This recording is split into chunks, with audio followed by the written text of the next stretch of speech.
ঠিক এরকম আলুর যদি পরোটা তৈরি করতে যান তাহলে কিন্তু সবার প্রথমে নিয়ে নিতে হবে দুটো আলু। দুটো এখানে আমি আলু নিয়েছি। তো আজকে আমি বানাচ্ছি আলুর পরোটা। আটা আর ময়দা দুটোকে কিন্তু আমি হাফ হাফ করে এখানে নিয়েছি। আর নিয়েছি এখানে নুন। আর আলু কিন্তু এখানে আমি একটু গ্রেট করে দিচ্ছি। আমি কিন্তু এখানে সেদ্ধ করে আলু দিচ্ছি না, গ্রেট করে আমি আলুটাকে ভালো করে কিন্তু আটা ময়দা যে নিয়েছি তার সাথে কিন্তু আমি মেখে নেব।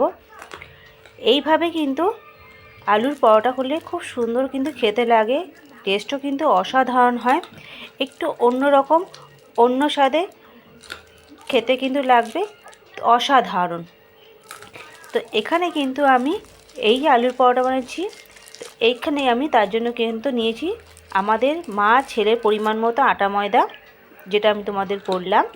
আর এখানে নিয়েছি আমি নুন, আর দিচ্ছি এইখানে ধনে জিরে, আর এখানে লঙ্কা, শুকনো লঙ্কা গুঁড়ো করা একসাথে মিক্স করে আমি ভেজে গুঁড়ো করে আমি রেখেছিলাম, সেটাই কিন্তু এখানে আমি দিলাম। আর দিয়েছি এখানে আমি ধনে পাতা। সব কিছু দিয়ে কিন্তু ভালো করে আমি মেখে নেব। তো আমার ভিডিও যত আমার বন্ধুরা দেখছো তাদের কাছে অনুরোধ যে বন্ধুরা তোমরা প্লিজ আমার পুরো ভিডিওটা দেখো, দেখে তোমরা লাইক শেয়ার আর কমেন্ট করো। নতুন যারা বন্ধু আছো তাদের কাছে আমার অনুরোধ যে তোমরা প্লিজ আমার পুরো ভিডিওটা দেখো, দেখে তোমরা আমার চ্যানেলটাকে সাবস্ক্রাইব করে আমার পাশে থেকো। তোমরা যদি আমার পাশে থাকো তাহলে কিন্তু আমি নতুন নতুন ভিডিও বানাবার প্রেরণা পাই। তো এখানে কিন্তু আমি ভালো করে প্রথমে আমি মিশিয়ে নিয়েছি আলু আর মশলাগুলো দিয়ে। তারপরে কিন্তু এখানে আমি জলটা কিন্তু অল্প অল্প পরিমাণে আমি মেশাবো, একবারে কিন্তু আমি দেবো না, কারণ যেহেতু এখানে আলুটা আমি গ্রেট করে দিয়েছি তাই কিন্তু এখানে আমি অল্প অল্প করে আমি জলটা দেবো। এখানে অল্প করে জল দেবো আর পুরোটা কিন্তু ভালো করে মিশিয়ে নেব। ঠিক এইভাবে কিন্তু আমি জলের সাথে জলটা কিন্তু আমি অল্প অল্প করে দিয়ে পুরো আমি মেখে নিয়েছি। মেখে নেওয়ার পর আমি কিন্তু এটাকে রাখবো না রেস্টে। দেখো রেস্টে রাখলে কিন্তু এটা আরও নরম হয়ে যাবে। তারপর এটাকে কিন্তু আমি ছোট ছোট করে আমি ডো করে কিন্তু কেটে নেব। ছোট ছোট ডো করে কেটে নেওয়ার পর তারপরে আমি তার ওপরে কিন্তু দিয়ে দেব গুঁড়ো ময়দা। গুঁড়ো ময়দা ছড়িয়ে আমি কিন্তু ঠিক পাতলা পাতলা করে কিন্তু আমি রুটির মতো করে ভেজে নেব। বেলে প্রথমে তারপরে আমি ভেজে নেব। এই আলুর পরোটা গরম গরম কিন্তু খেতে খুব ভালো লাগে, আর বিশেষ করে শীতের দিনে কিন্তু গরম গরম যে কোনো জিনিস হবে সেটাই কিন্তু সত্যি বলতে অসাধারণ লাগে।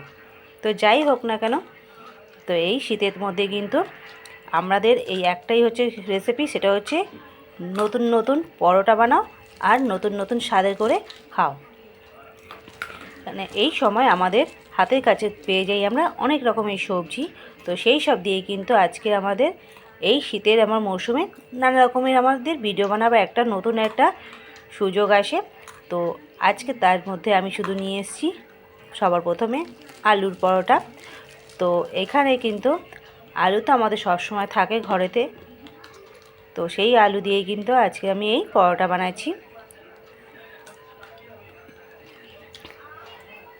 প্রথমে কিন্তু আমি একটা একটা করে কিন্তু সব কটা আমি ভেজে নেব। আমি দুটোর সাইড কিন্তু আমি ভালো করে সেঁকে নিয়েছি। ঠিক একই রকমভাবে কিন্তু বাকিগুলো কিন্তু আমি করে নিয়েছি। তারপর আমি সেঁকে নেওয়ার পর তেলের মধ্যে কিন্তু আমি ভেজে নেব।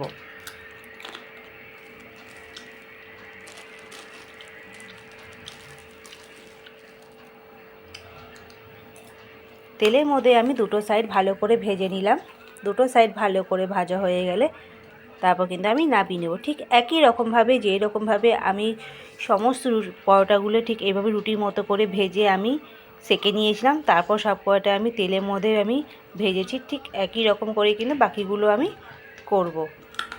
তো এই হলো আজকে আমার আলুর পরোটা